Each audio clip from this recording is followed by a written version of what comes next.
Welcome back to the Baseball Blue Book podcast. My name is Eric Wobanaw, the president of the Baseball Blue Book, and excited to have Coach Hutchison with us out of Lake Erie College on the program. How are you, Coach?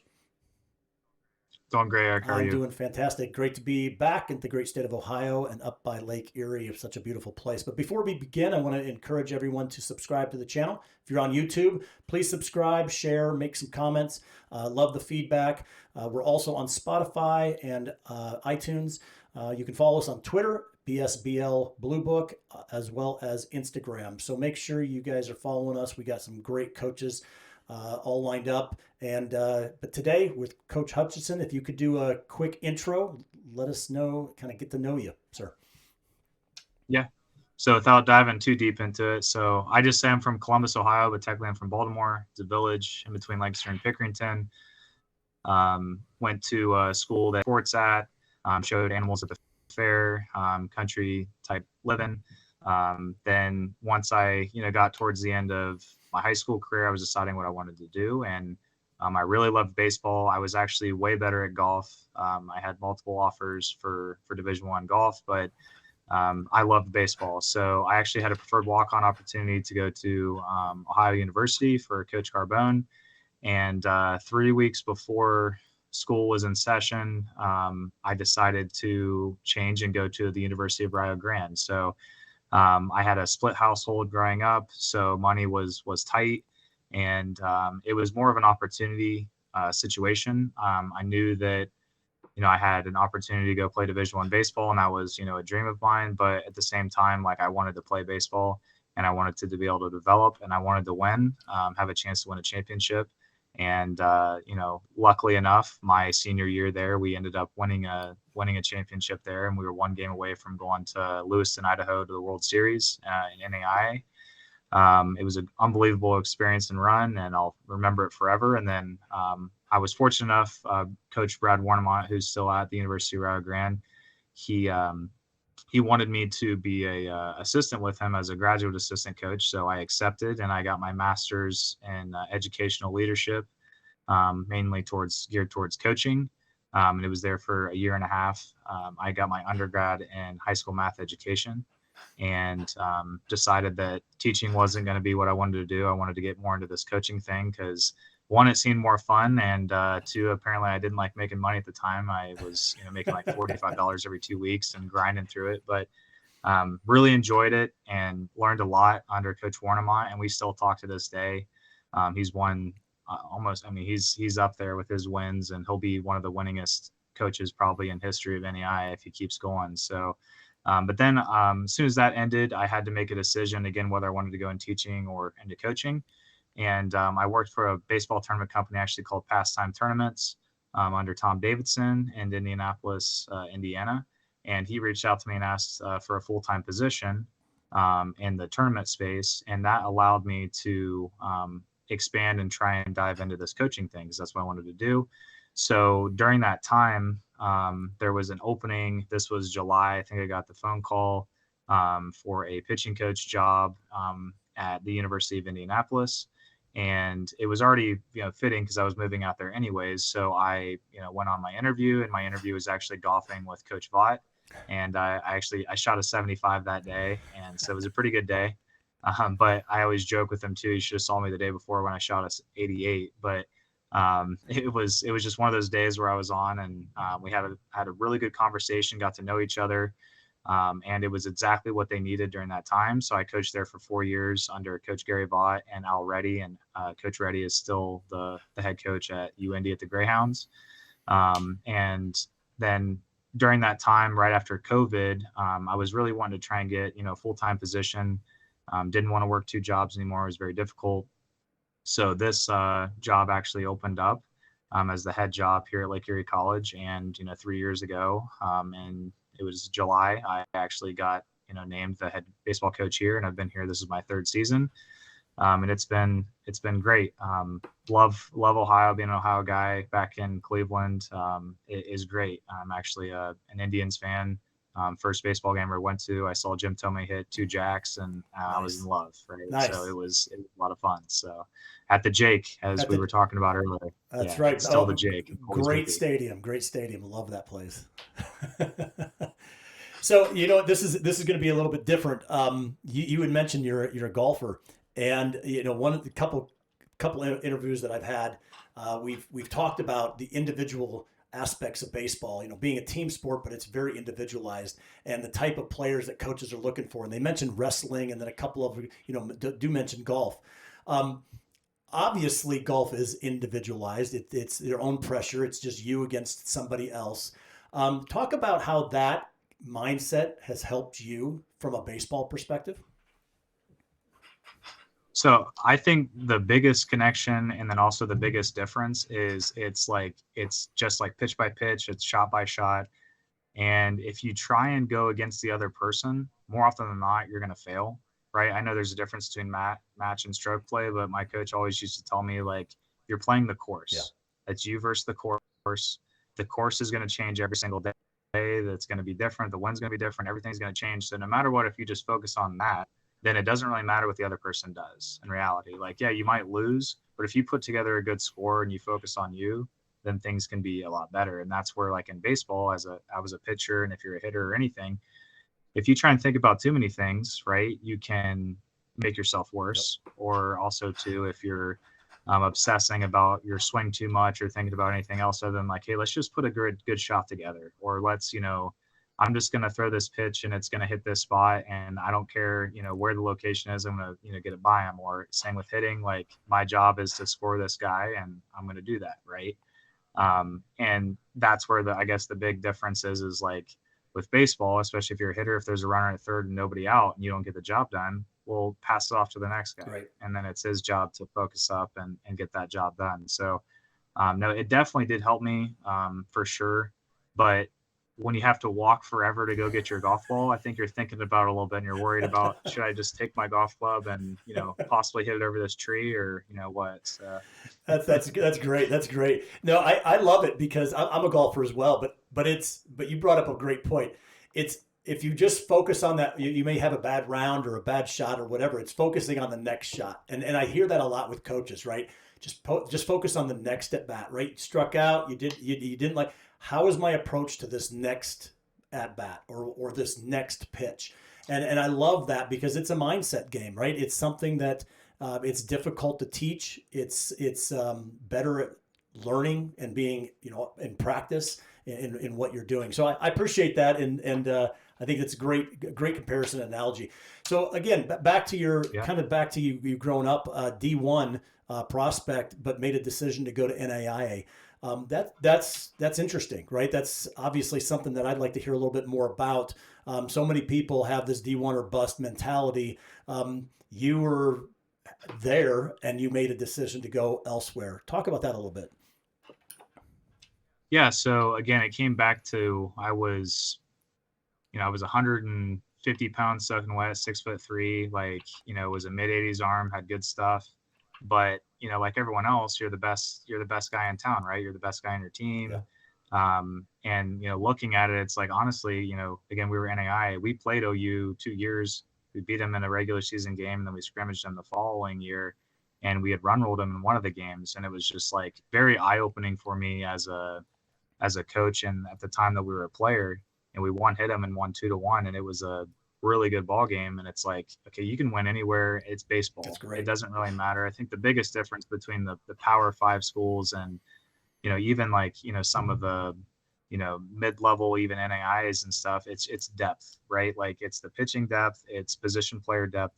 You might not have as many guys that can go into that role, but in reality, it's very similar. But regardless, no, I just wanted to go somewhere where I felt like that I could, compete. And it was probably a really good decision too, because since I went to such a small school, it aligned a little bit better. If I would have been at a bigger school, there's just way more distractions, right? I was the first male to go to college and get my degree. So that was a big goal of mine, was to try and make sure I got my degree. So I think if I had more of those distractions, it's not that I don't think I couldn't have done it. It's just would have been a lot more difficult. And then two, like, going through You always say when you're a senior, right? I wish I would have known this when I Yeah. was a freshman, right? And there's so many stigmas against like, redshirting and things like that too. And like looking back to like, I kind of wish that even if at Rye, I wish I probably would have redshirted because I did get a lot of innings as a true freshman, honestly, like looking back. But at the same time, I was so far behind physically, like on the strength side of things. I think if I would have really focused on, hey, like I'm just going to get stronger, get some weight gain, so on and so forth, it would have really helped. And we just didn't have the knowledge and the information that's out there Yeah. now that what was available during that time. I mean, guys are always asking like, do you have any videos of you pitching? It's like, dude, we had like flip phones that I don't even know what pixel, like 2 megapixel cameras, right? It was, you had a cam recorder on your shoulder, those kinds of things, right? So it was, and I'm not even old, I'm Right. 30, right? So it's just different how technology has Yep. changed, and how platforms like yourself, how everything's just so connected, and how you can learn things yourself, which again kind of has made things a little bit more difficult, I think, in the coaching side. But then too, it's just evolved us in a better way. But no, I really did enjoy my experience. And again, any athlete that's out there, find the best fit that's for you. It doesn't matter the level, like, and we tell kids too, when you leave a campus, what one is right for you. Yeah. You do, like, or that you're in the top 3, and then it becomes a little bit more of a harder decision. But at the same time, you get on campus, you're like, man, this isn't for me. And then there's others, it's like, oh yeah, this is what I want. This is what I've been looking for. It's going to be a very good situation. So That's some great advice, Coach. I mean, it's the point that you made, and I love to hear that is NAIA, the D1, the depth is there. You're playing with the top guys in the country, right? It's every team across the country, no matter what level, were the top 1, 2, 3 guys at their high school level, right? You're playing with the best. And the fit question, and we're going to get into that a little bit because that kind of gets to your philosophy because of how you look at things. Expand on the fit a little bit, and you even said you'll know when you go there. What is some additional kind of advice that you might bring to these parents and players that are starting to think about colleges? Obviously not the 17, 18. I'm talking 15, 16-year-old. They're really starting to think about this. How do they do it? I mean, is this something they're just going to know, or are they going to? Should they prepare by doing certain things? What is some advice that you might have for them? So, I mean, a lot of it kind of, again, too, has to do with, my first question is, how far away do you want to go to school? I mean, everyone says, I want to go south, right? Well, until you realize how good the baseball is down south, and then you're like, right, maybe, they play year round. Yeah. They do. They play year round down there. But also, too, a lot of the coaches down there, they recruit up here because a lot of our athletes play multiple sports. Yep. So their arm's a little bit fresher, right? So find out like what degree path which you're trying to choose. A lot of people don't know. Again, I went to school to be a teacher, and I'm not teaching, I mean, I guess I am teaching, but it's in the coaching side, but I'm not a teacher, right? So find out maybe like what you're best at in classes, right? I'm really good science. I'm really good at, the maths, or I don't like talking to people, or I do like talking to people, right? Speech is, important. So with the way phones are, I make our guys talk.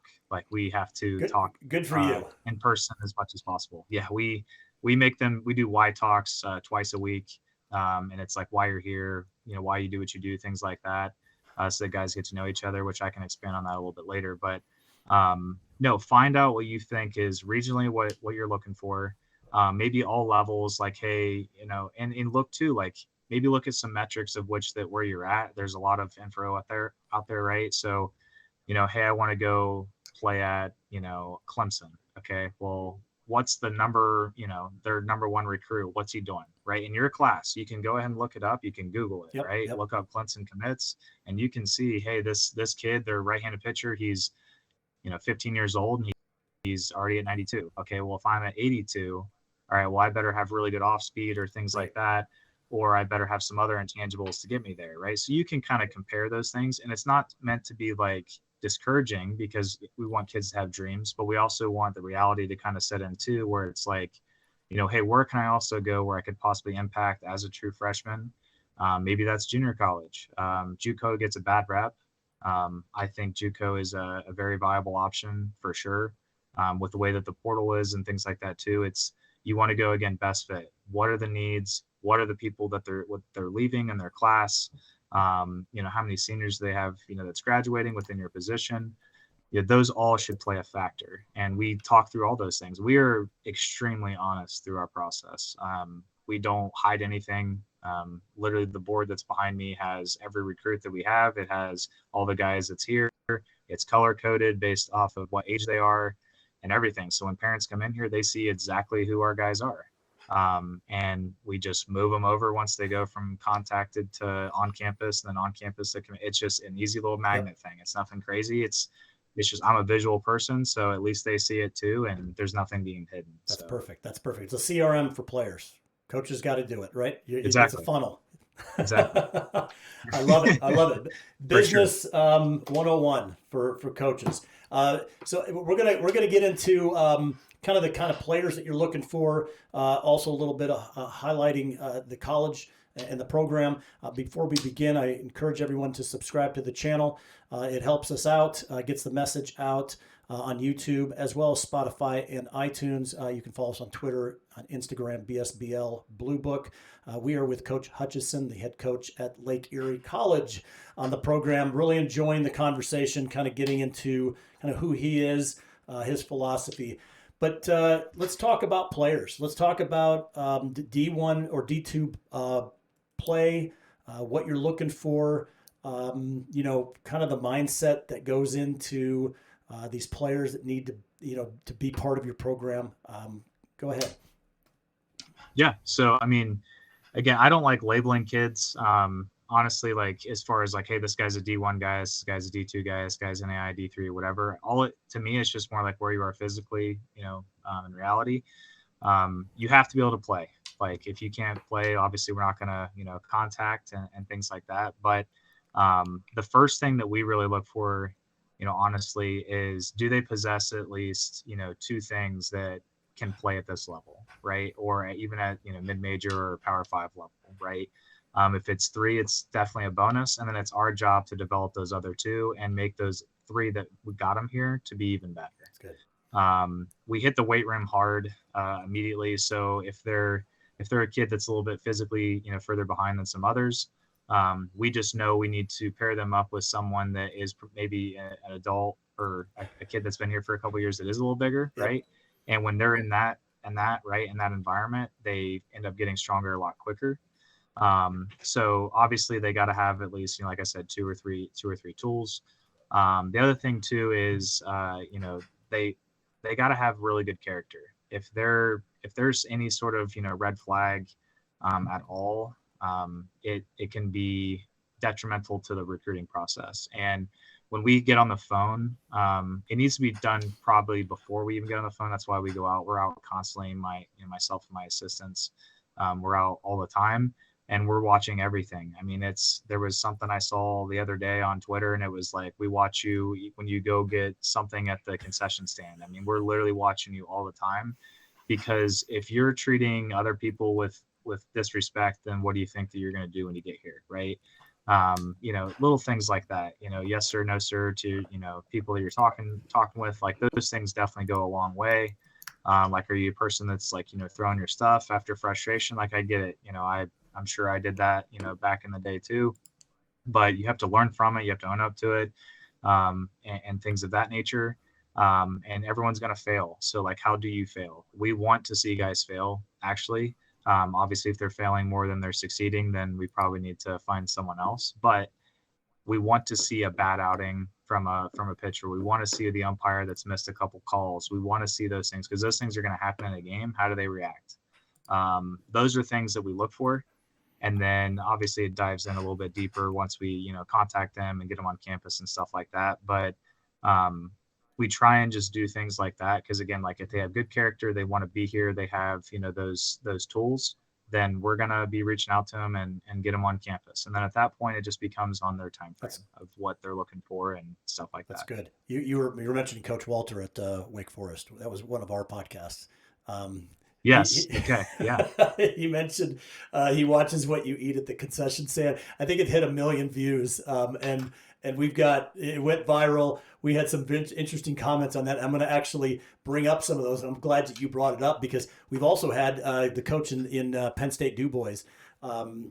Coach Caleri, he had said something about mom bringing him a Gatorade, and he got his comments blown up, and they're like, "What? You have something wrong with you have something against moms, and hydration?" And he's like, "No, no, no. We actually brought him on again to clarify what he meant." But the reason I bring that up is, Coach, you talked about the red flags, and this is real. I guess the contested viewpoint is if you're good enough, they don't care.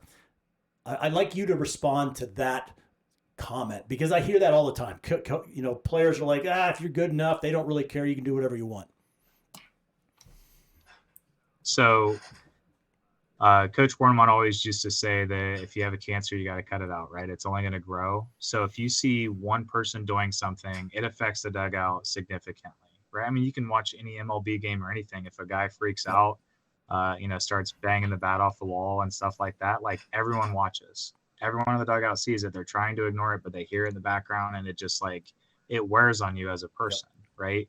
And if it just continues to happen over and over and over, it wears on the entire team. And then maybe something that's really small within a game explodes into something big, right? There was, a couple players that, I've played with in my playing career that once that person was no longer on the team, we played significantly better and went on some winning streaks. And we maybe weren't as talented on paper, but as a team and as a cohesive, front, we were much better together. And, they always say don't be that guy. Right. But it's more of just don't let that affect your play. Yeah. Right. We try and, in the field of play and things like that, if you make an error, there's been a lot of fields where you're on turf, right? But we're fortunate we played a minor league save and it's dirt. So if a guy makes a play, pick up a thing of dirt and then throw it, right? Once you've released it, it's gone. You're at the next play. We have kids from all over the world. We have kids from Argentina, Mexico. There's language barriers, things like that. So those guys, constantly communicate with each other and make sure that they're, playing at their highest level. But yeah, if you have that target on your back, it honestly just makes people get further away and everyone else gets mad, and it just pulls the level of competition down. Again, it's not saying that you can't challenge people, right? There's a difference between, getting in someone's, butt when they need to. Yeah. Because that is a thing that there needs to be a time and a place for that, especially that's what, some good leaders do. But then there's other good leaders that they don't say anything and let their play do it. What was the player's name from Friday Night Lights? He just preacher man, didn't say anything ever, right? And then all of a sudden he does the one time, right? And he blows up, and what do? They come back and get in the game, and it's because he never talks, right? So if you have a couple of those guys on your team too, that's when it hits home a little bit more and inspires guys. So, Tim Corbin always said, you get 3, right? You get 3 times where you can blow up on guys, and after that it becomes white noise. So that's what we try and focus on too. I don't undress guys unless it's needed. And if it's to a point where it's guys aren't getting the message, then I'm not even going to yell at you. I'm just going to send you back to the dorms because this is what you love. You love baseball. So we'll just take that away from you and see what you think. And if you want to have a meeting with me, that's fine. But I'm not going to do it just to do it. I'm not a being a butt. I'm just trying to, be the guy that I think we need to be to make sure that everyone else is getting the job done that needs to be done. That's perfect. I really appreciate you kind of going into that because that makes a lot of sense. One of the things I think people are missing is the effect that it has on the entire team, right? If you're allowing it, there's the coach perspective and then there's the player perspective. Do you want to be the player that has that red flag that people look at and it affects the entire team, and vice versa? The coach is not necessarily saying that that's going to be something that they're going to cut or not look at that player, but it's certainly part of the entire kind of the recipe that you're building, the entire creating of the team and all the dynamics on that. Do you have a specific group of kids that when you start the recruiting, is it all based on the personnel that you currently have, or do you always look to get to where you think it should be? I mean, is it dynamic, or do you really have it set on kind of, okay, this is the type of team I want, and I'm going to find the players, or do you mold to what the players that you're finding that you like to have on your team? So your team, in my opinion, changes every year, right? In reality, you can recruit the guys that you think that's best. If you're a power hitting team and you're recruiting power hitters, right? Well, don't get mad when you're not stealing bases and striking out a ton, right? That's just that's the way it is, right? So we like to play fast for sure. I love guys covering tons of space in the outfield. And I love, guys being able to make great plays in the infield and things like that. Like being a pitching type guy background, I love defense. But the way that the game is changing now, like if you can't hit, you're not going to win. It does not matter how good your pitching is anymore. The hitters have taken over. In my opinion, I think that the pitching machines and everything have caught up, and have the training of which that we do has succeeded as well. And everyone says, or you keep hearing all the time, not everyone, but a lot of baseball purists say that, hey, like we're striking out too much. We're not getting as many hits. We need to change some things. And, I do agree that there needs to be more contact put in play, but they also need to understand too, that the people that are in there defensively are faster than they've ever been. They're covering more ground than they ever had. They have better arms than they ever had to. It's just a completely different game. Everyone is just so much more talented. Like the days where you have the donkey and right, that can't cover any ground, that just hits home runs. Yep.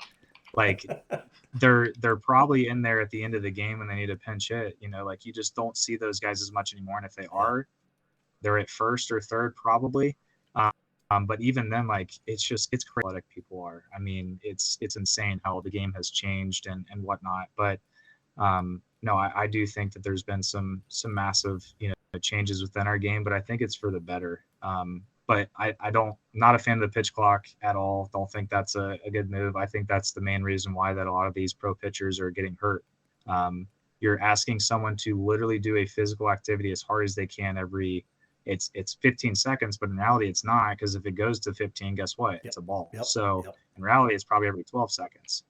So you're not allowing your body to recover.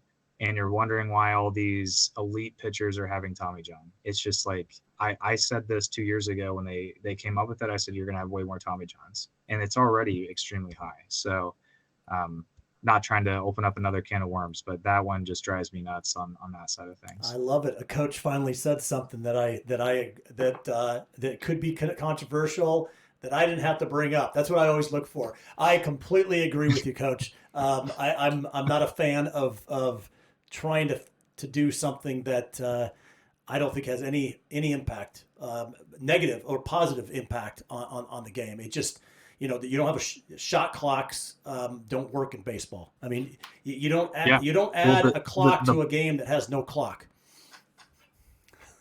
The play that keeps coming up in the postseason that has nothing to do with the pitch clock at all is the obstruction down the first baseline, right? And every time in the postseason, it's a huge deal. Yep. It's the right call, whether anyone agrees with it or not. I don't agree with it. I don't think you should have to veer off to the right to do it. But what's going to happen in this postseason is someone's going to get called on a ball, or someone's going to get called on a strike, and it's going to be in a huge pivotal moment of a game, and everyone's going to lose their mind. And it for a reason. Like, just when you get to the postseason, like I'm cool with putting a runner on second base in the regular season so that you're preserving arms. I get that.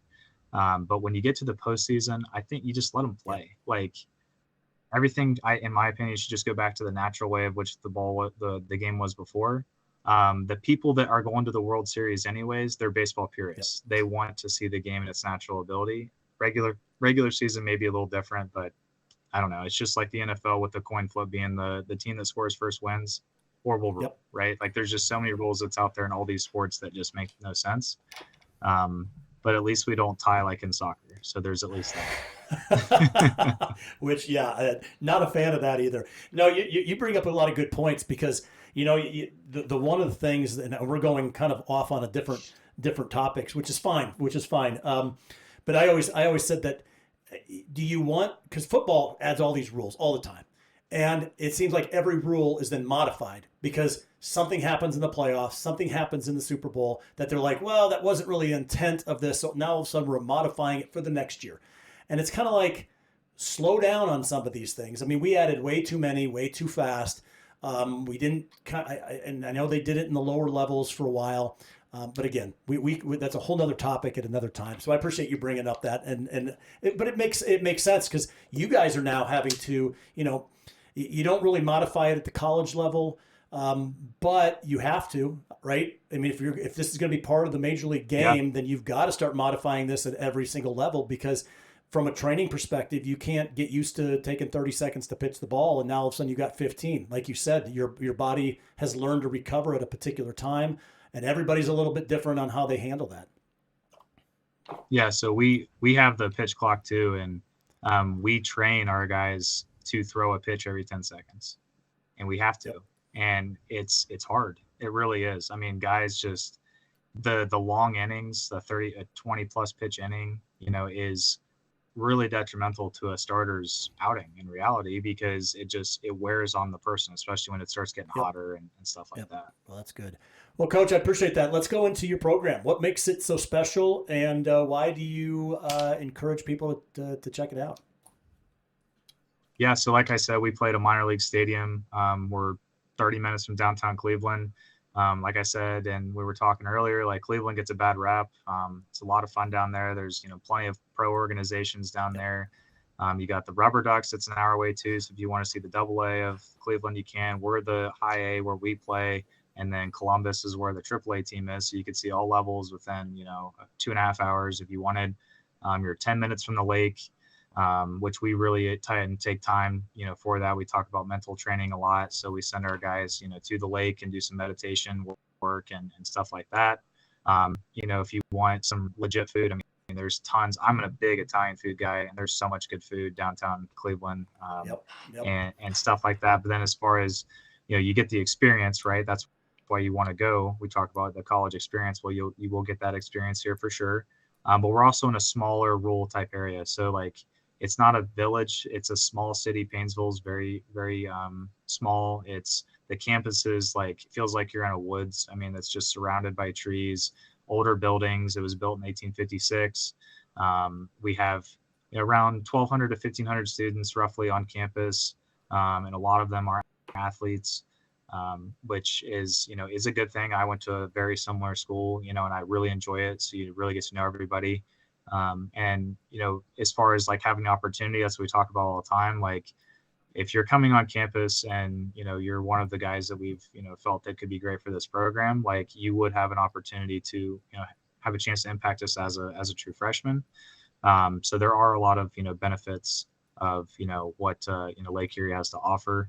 And again, we do have a lot of we aspire for a lot of people to get internships and things like that too, being that we are so close to downtown. Our sports studies and sports management program is something that a lot of people tend to like to go to for our, we have business as well and some sciences, but those are the highest quantity of our guys that come here. And again, it's because you can get those entry level positions at those programs. Like we actually have guys right now that are about to go over to work some of the captain's games just because one, it's for fundraising, but then two, they always have internship opportunities. And one of our former players actually did all of our social media for us for a couple of years. I'll do a shout out for him. Reed Collins did an unbelievable job. And now he actually, he was promoted and went from doing some work for the captains, but he's now going to go, Lenore Ryan. So it's a D2 college in North Carolina. He just got a full-time gig down there, and he's going to be doing all their social media for their entire college. Awesome. So something as simple as a video can have so much impact. Yep. And that was just something that he didn't even go to school for, but it was just something he was really passionate about. And I just said, hey man, come here and just help out. And I ran camps and went myself, didn't even pay myself, gave it all to him just to have him help out as much as he could.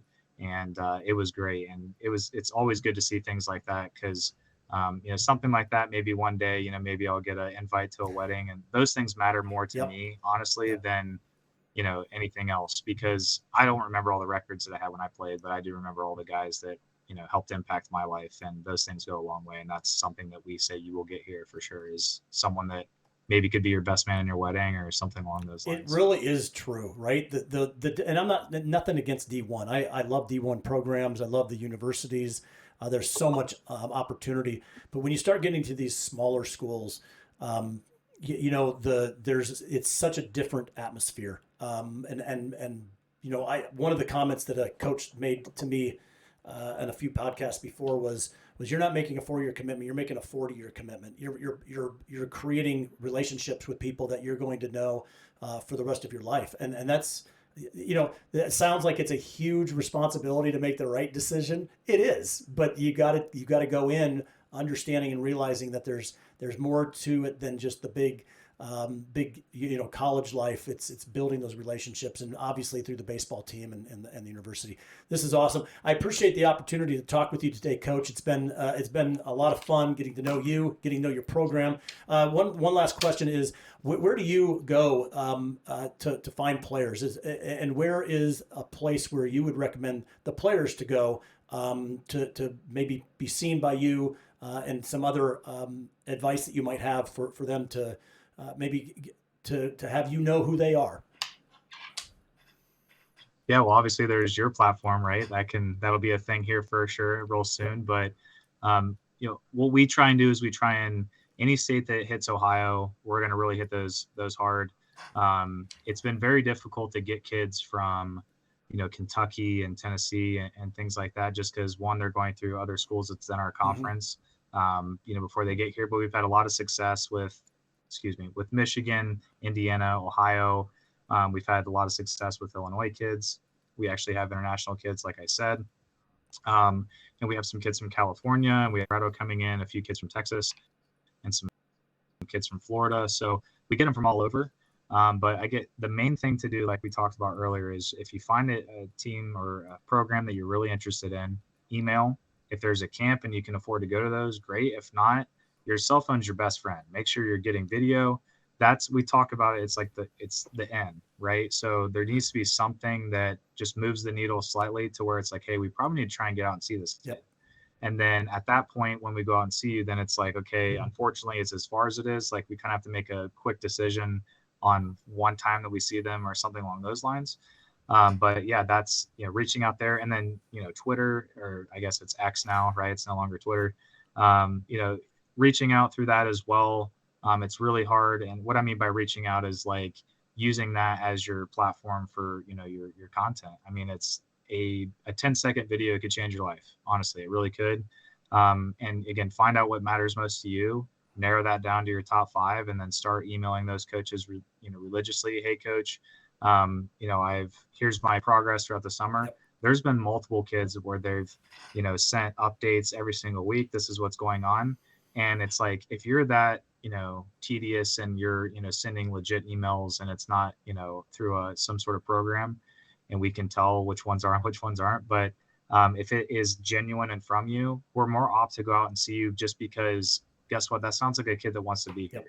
So let's go make the effort and go out and see him, since he's making this much effort too. And then a lot of times that those kids end up being pretty darn good players, and they end up lasting for 4 years for you, and probably end up being some of the best program guys you've ever had. That's awesome. So those things do go a long way. They really do. You're promoting yourself. I loved so many things that I loved about this conversation. One of the things you talked about is forcing the kids to talk, communication. And I think that's one of the things that the detriment of social media is, and text messaging. I hate text messaging. People hate that I hate it, because I don't, I read it, and I don't have to respond if I read it, if I don't need to do anything. And people don't like that. I think it's a bad process that you can get into. So I really appreciate kind of the communication. Learning how to talk, learning how to communicate is so key in life. Even with all the technology, you'll stand apart. I think that's the difference, right? You want to stand apart. Right.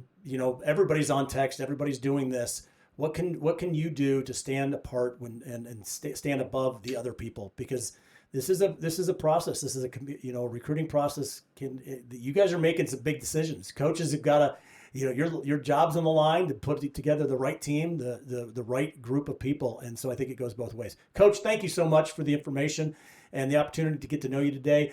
Appreciate everything, and good luck with this next coming season. Thank you too, Eric. I appreciate it. Best luck to you too.